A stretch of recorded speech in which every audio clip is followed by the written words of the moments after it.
Hello viewers, இன்னைக்கு நம்ம பார்க்க போறது Death Note episode 32 part 1.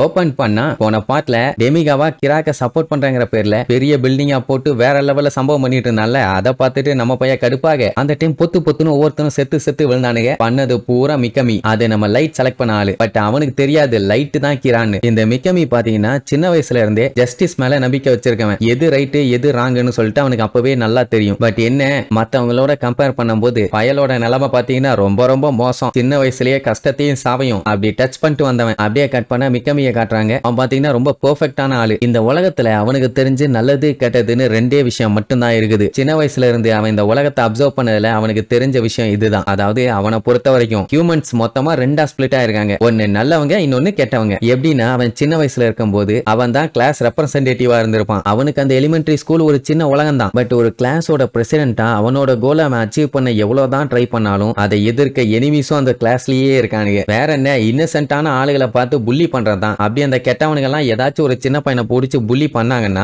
மத்தவங்க எல்லாம் எனக்கு என்னன்ட்டு போயிருவாங்க. ஆனா மிக்கமி காப்பாத்துறங்கிற பேர்ல இடையில புந்து கண்டமாவான். எல்லாம் வேடிக்கை பாப்பானுங்க. ஆனா ஒருத்தன் கூட வந்து ஹெல்ப் பண்ண மாட்டானுங்க. இல்ல இன்னொரு காமெடி என்னன்னா இந்த மாதிரி அவனுக்கு வந்து இவனை போட்டு துவன்னு துவச்சு எடுத்தானோ அதை பத்தி அவனுக்கு கவலையே இல்ல. ஏன்னா அவன் காப்பாத்த வேண்டியவனை காப்பாத்திட்டான்ல. அவன் ரொம்ப தேங்க்ஸ்ன்னு ஆனந்த கண்ணீரோட சொல்றத பார்த்த உடனே மறுபடியும் என்னதான் அடி வாங்கினாலும் அவன் மத்தவங்களை காப்பாத்தணும்னு சொல்லி களத்துல இறங்கிடுறான். இப்படி இவன் ஒருத்தன் போராட இவனை பார்த்து இன்னும் ஏகப்பட்ட பேர் அவன் கூட சேர்ந்துட்டாங்க. அந்த வயசுலயே பெரிய புரட்சியாளராவே ஆயிட்டான். இதுக்கப்புறம் அந்த புள்ளி பண்றவனுங்க புள்ளி பண்ணுவானுங்க வாய்ப்பே இல்ல. அப்போ ட்ரெயின்ல சில பசங்க பேக புடிங்கி விளையாண்டுட்டு இருப்பானுங்க. அது கூட தப்புன்னு அட்வைஸ் பண்ணிட்டு தான் போவான். இப்ப என்னன்னா அவன் அந்த எலிமெண்டரி ஸ்கூல்ல படிக்கும் போது அது ஒரு சில்ட்ரன்ஸோட உலகம். அவனோட ஜஸ்டிஸ் எல்லாம் அங்கதான் வேலைக்காச்சு. அதுக்கப்புறம் மிடில் ஸ்கூலுக்கு போனா அங்க பாத்தீங்கன்னா ரொம்ப கொடூரம். விக்டிம்ஸே அங்க இறங்கி புள்ளி பண்ணுவானுங்க. மத்தவனுங்களை புள்ளி பண்ண வேண்டாம்னு தடுக்கிறதெல்லாம் இல்ல. இவனை போட்டு அடிக்கிறது மிதிக்கிறது ஏன் எல்லாத்துக்கு முன்னாடியும் பிறந்த மேனிக்கு நிக்க வச்சிருதுன்னு ஏகப்பட்ட ஈவில்ஸ் எனிமீஸ்ன்னு என்னால யாரையுமே தடுக்க முடியாம. ஏன்னா இவனை மாதிரி கஷ்டப்பட்டவன்லாம் அடுத்தவன் இந்த மாதிரி ஆகக்கூடாதுன்னு தடுக்கிறது இல்ல. என்ன பண்ணானுங்கல்ல நானும் அடுத்தவனை பண்ணுவேன்னு சொல்லி பயங்கரமா கொடுமைப்படுத்துறானுங்க. சோ இந்த ஈவில்ஸ் எல்லாத்தையுமே அழிக்கணும் அப்படின்னு அவனோட ஆள் மனசுக்குள்ள எப்பவுமே ஒரு எண்ணம். இந்த உலகத்துல நீ புரிஞ்சுக்கிட்டது என் கூட இருக்க என்னோட ஆலி தான். சொல்ல போனா என்னோட அம்மா. இப்படி சொல்லிட்டு புரிஞ்சுக்க வேண்டியது ஆனா அவங்களே புரிஞ்சுக்கலாமா. என்னடானா இவன் போய் மூஞ்சு அடி வாங்கிட்டு வருவான்ல. அவங்க அம்மா அட்வைஸ் பண்ணுவாங்க நீ நினைக்கிற மாதிரி எல்லாம் இந்த உலகத்துல எல்லாமே நடக்காதுங்கன்னா அதனால தேவையில்லாம இந்த மாதிரி புரட்சி பண்ணிட்டு இருக்கிறதெல்லாம் நிப்பாட்டு. நீ இப்படி இருக்கிறதுனால தான் உன்னைய புள்ளி பண்றானுங்க. எதுக்காக நீ இப்படி தேவையில்லாம ஹர்ட் ஆகணும்? நீ என்ன முட்டா பயலா? நீ இப்படி என்னதான் முக்குன்னு முக்கி ட்ரை பண்ணாலும் இந்த உலகத்துல எதுவுமே மாற போறது இல்ல.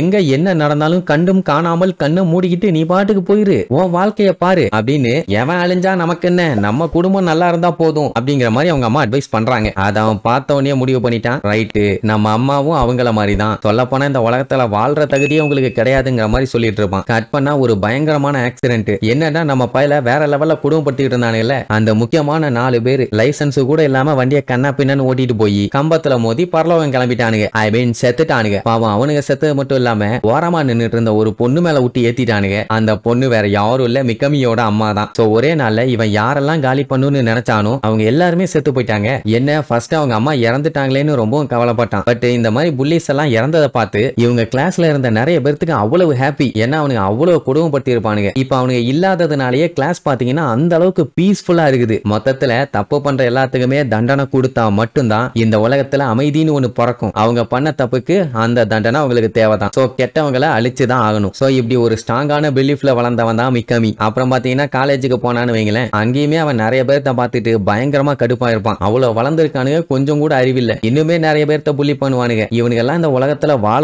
தகுதியே இல்லாதவனுங்க. அவனுங்களையுமே இந்த உலகத்தை விட்டு அனுப்பணும்னு அவன் நினைச்சுக்கிட்டு இருக்கும் போது அடுத்தடுத்து அந்த புள்ளி பண்ணவனுங்க எல்லாம் செத்துக்கிட்டே வரானுங்க. இவன் யார் இந்த உலகத்துல இருக்க கூடாதுன்னு நினைக்கிறானோ அவங்க எல்லாம் செத்துறானுங்க. இது என்ன கோயின்சிடென்ஸா இல்ல எனக்கு ஏதாச்சும் பவர்ஸ் வந்துருச்சான்னு அவனுக்கே டவுட். பட் அவனுக்கு இப்ப அதெல்லாம் கவலை இல்ல. ஈவில கண்டிப்பா கடவுள் பனிஷ் பண்ணியே ஆகணும். அப்படி கடவுள்னு ஒண்ணு இல்லன்னா யாராச்சும் வந்து அவங்கள பனிஷ் பண்ணணும். அதனாலதான் இவன் கஷ்டப்பட்டு படிச்சு ப்ராசிக்யூட்டர் ஆகி ஜஸ்டிஸ நிலைநாட்டணும். தப்பு பண்ணவனுக்கு தண்டனை வாங்கி கொடுத்தே தீருவேன்னு கஷ்டப்பட்டு உழைக்க ஆரம்பிச்சான். அப்படி நாட்கள் போக தான் திடீர்னு அவன் கண்ணு முன்னாடி கடவுள் வந்தாரு. ஐ மீன் கடவுள் வரல, ஹீரா வந்தான். இந்த மாதிரி அவர் இப்படி கொல்றாரு அப்படி கொல்றாரு ஹார்ட் அட்டாக்ல கொல்றாரு ஓட விட்டு கொல்றாரு அப்படின்ட்டு நியூஸ படிச்சதை பார்த்த உடனே அவனுக்கு சந்தோஷம் தாங்க முடியல. கடவுள் என்னைய பார்த்துக்கிட்டு இருக்காரு அப்படின்னா தப்பு செய்யறவங்க எல்லாத்தையுமே அவர் கொல்றாரு, ஈவல்ஸுக்கெல்லாம் ஜஸ்டிஸ்னா என்னன்னு அவர் காமிச்சுக்கிட்டு இருக்காரு அப்படின்ட்டு அன்னையில இருந்து கிரா தான் அவனுக்கு கடவுள். சோ அவனை அவர் எப்படியாச்சும் நோட்டீஸ் பண்ணுங்கிறதுக்காக தான் அந்த டெமிகாவா கிரா காண்டி அதை பண்றேன் இதை பண்றேன்னு கூட்டம் நடத்திட்டு இருப்பான்ல, அங்க போக ஆரம்பிச்சான். போனவன் அவனுக்காண்டி பயங்கரமா பேசியிருப்பான். அவன் பேசினது பாத்தீங்கன்னா மத்தவனுக்கு தொண லூசு மாதிரி பேசின மாதிரி எல்லாம் இல்ல, நம்ம லைட்டை இன்ஸ்பயர் பண்ற அளவுக்கு அவன் பேசியிருப்பான். அதனால தான் அவனை செலக்ட் பண்ணி அந்த டெத் நோட்டை அவனுக்கு கொரியர் பண்ணிருப்பான். அதை பார்த்த உடனே அவனுக்கு சந்தோஷம் தாங்க முடியல. கடவுள் என்னைய செலக்ட் பண்ணிட்டாரு, அவர் என்னைய செலக்ட் பண்ணது மட்டும் இல்லாம அவரோட பவரையுமே என்கிட்ட ஷேர் பண்ணிருக்காரு, அவருக்காக நான் என்ன வேணாலும் பண்ணுவேன். அவன் லெட்டர் ஒன்னு எழுதி கொடுத்திருப்பான், அதுல ஐடியல் போட சொல்லியிருப்பான். அந்த மாதிரி டீல போட்டு அவர் என்ன நினைக்கிறாரோ அதை நான் பண்ணுவேன் அப்படின்ட்டு சும்மா தாறுமாறா சம்பவம் பண்ண ஆரம்பிச்சிருப்பான். சோ இப்படித்தான் அவனை செலக்ட் பண்ணி அந்த டெத் நோட் அவன் கைக்கு போச்சு. நம்மால ஒருத்தனையே இந்த உலகம் தாங்க முடியல, இவனை மாதிரி இப்ப இன்னொருத்தன், ஆமா எல்ல மாதிரி 2 பேர் வந்திருக்கானுல்ல, அப்போ நம்மளுக்கும் சப்போர்ட் கொடுத்தன் தேவைதானே. சரி இனி இதுக்கப்புறம் நம்மால இவனை வச்சு என்னென்னலாம் கேம் ஆட போறான்னு அடுத்தடுத்த எபிசோட்ல பார்க்கலாம். டாடா.